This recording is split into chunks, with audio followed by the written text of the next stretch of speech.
Welcome back बच्चों, स्वागत है आप सभी का आपके अपने एजुकेशनल चैनल एजुकेट एवरीवन में। बच्चों आज हम बात करने जा रहे हैं केमिकल प्रॉपर्टीज ऑफ मेटल के पार्ट सेकंड के बारे में। बच्चों हम लोगों ने फर्स्ट पार्ट में केमिकल प्रॉपर्टीज में सीखा था how metal reacts with water, और आज हम बच्चों बात करेंगे कि मेटल को हम लोग रिएक्ट करा के देखेंगे कि मेटल्स को अगर एसिड से रिएक्ट कराया जाए तो हमारे क्या प्रोडक्ट जनरेट होंगे। बच्चों अगर हम बात करें अपने एलिमेंट्स की तो हमारे जो पीरियोडिक टेबल में अभी तक नोन एलिमेंट है वो नियरली 118 है, जिसमें से नियरली 95 बच्चों हमारे मेटल्स हैं और रिमेनिंग नियरली 23 एलिमेंट्स ऐसे हैं जो बच्चों नॉन मेटल्स हैं। तो हमारे पास 118 एलिमेंट्स में से बच्चों 95 मेटल है एंड रिमेनिंग 23 जो नॉन मेटल हैं। अगर इन नॉन मेटल्स को बच्चों हम अगर एसिड के साथ रिएक्ट कराएंगे तो किसी तरह का कोई भी आउटपुट हमें फाइंड आउट नहीं होगा। बट इन केस दैट अगर हम मेटल्स की बात करें तो बच्चों मेटल्स अगर एसिड से रिएक्ट करते हैं तो बच्चों हमें दो प्रोडक्ट ऑब्टेन होते हैं। क्या प्रोडक्ट हमें ऑब्टेन होता है बच्चों? हमें एक ऑब्टेन होता है साल्ट और उसके साथ हमें ऑब्टेन होती है हाइड्रोजन गैस। अब बच्चों यहाँ पे एक बहुत ही फंडामेंटल सा क्वेश्चन जनरेट होता है कि हमारी पहले हम इसको क्लियर कर देते इस लेग को कि नॉन मेटल्स क्यों रिएक्ट नहीं करती एसिड्स के साथ। तो बच्चों अगर मैं जनरली देखूं एक कोई एसिड ले लेता हूं, मैं यहाँ पे मैंने H2SO4 ले लिया है। तो बच्चों आपको पता है कि मेटल्स जब डिसोसिएट होते हैं तो मेटल्स अपने डिसोसिएशन से बच्चों हमें प्रोटॉन्स देते हैं। हमें बच्चों मिलेगा यहाँ से H+ आयन और साथ में हमें मिलेगा SO4 सल्फेट आयन। अब बच्चों हमें पता है कि जो यहाँ पर मैंने H+ लिख रखा है बच्चों, H+ मीन्स होता है प्रोटॉन। तो बच्चों प्रोटॉन की अगर हम बात करें तो प्रोटॉन बच्चों यहाँ पर पॉजिटिवली चार्ज है। दैट मीन्स इसने किसी को अपना इलेक्ट्रॉन डोनेट कर रखा है। इस केस में इन्होंने अपना इलेक्ट्रॉन किसको डोनेट कर रखा है? सल्फेट आयन को। अगर ये किसी बच्चों नॉन मेटल से रिएक्ट करने जाएंगे तो ये एक्सेप्ट करेंगे कि मैं वहां पर इलेक्ट्रॉन को एडॉप्ट करूं, एक्वायर करूं, उससे वापस लूं।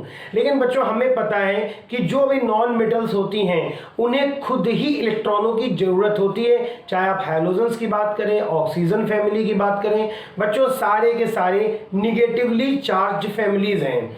तो इस वजह से ये जो नॉन मेटल्स हैं इस प्रोटॉन को एडॉप्ट नहीं करते हैं।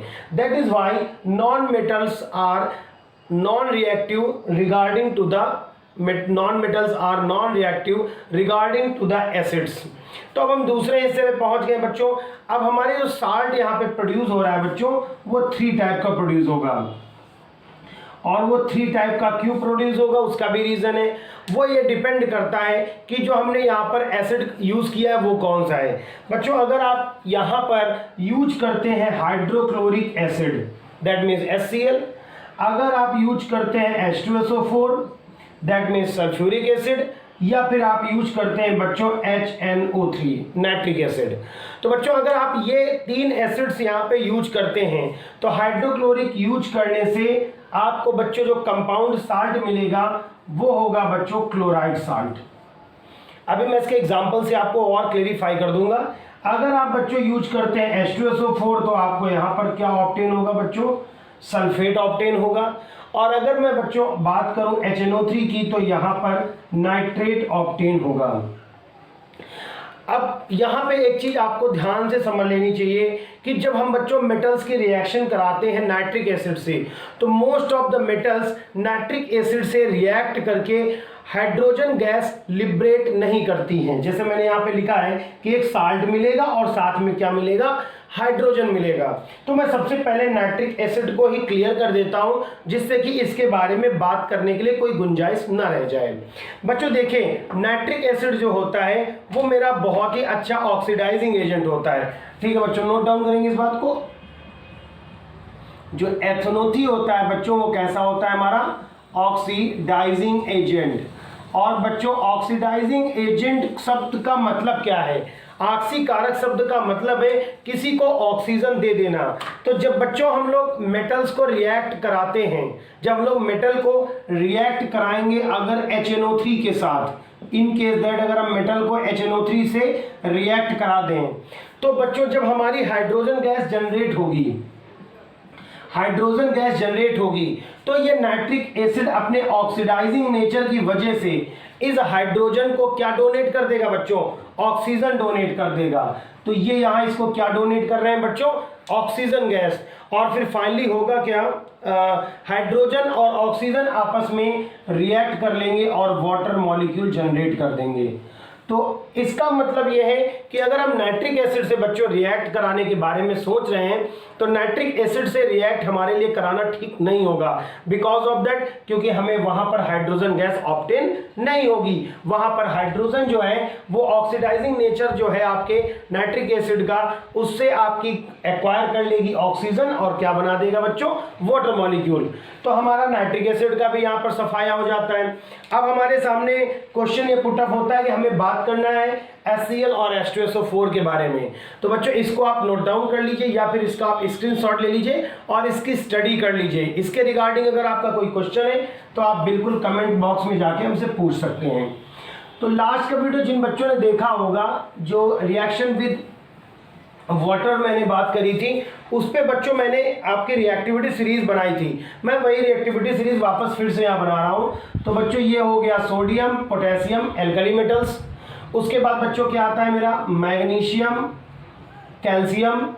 इसके बाद बच्चों मेरा आता है एल्युमिनियम। इसके बाद मेरा क्या आता है? आयरन। और मैं बच्चों आपको सजेस्ट करूंगा, अगर वो वीडियो आपने नहीं देखा है, मैं एल्युमिनियम के बाद यहाँ पे जिंक को डाल दे रहा हूँ। एल्युमिनियम, जिंक और ये आयरन। अब बच्चों ये सीरीज अगर आपने इतनी देख ली है तो इसके बाद अब नॉन रिएक्टिविटी स्टार्ट होती है। लेड, हाइड्रोजन गैस और अब बड़ी बहुमूल्य धातुएं स्टार्ट होंगी। कॉपर, सिल्वर, गोल्ड और प्लेटिनम। तो बच्चों ये रिएक्टिविटी सीरीज तो आपको वैसे भी याद कर लेनी चाहिए। बहुत सारे लोगों ने अलग अलग तरह के शॉर्ट ट्रिक्स बना रखे हैं, मैं उनके बारे में खैर बात नहीं करना चाहता हूं, लेकिन फिर भी अगर आप याद करना चाहें तो वहाँ पे बोला जाता है कैटरीना ने कार मांगी, है ना? कौन सी कार मांगी है बच्चों? ऑल्टो जेन फेरारी। और बट उनको क्या मिला जा करके, वो वगैरह वगैरह मैं आगे के वीडियोस में उसको बना दूंगा। आप मेरे हिसाब से आप सब केमिस्ट्री के स्टूडेंट्स हैं और आपके लिए इस तरह की इतनी छोटी छोटी टेबल्स को याद करने के लिए there is no need to have a short trick. You are eligible to learn this kind of tables without any short tricks.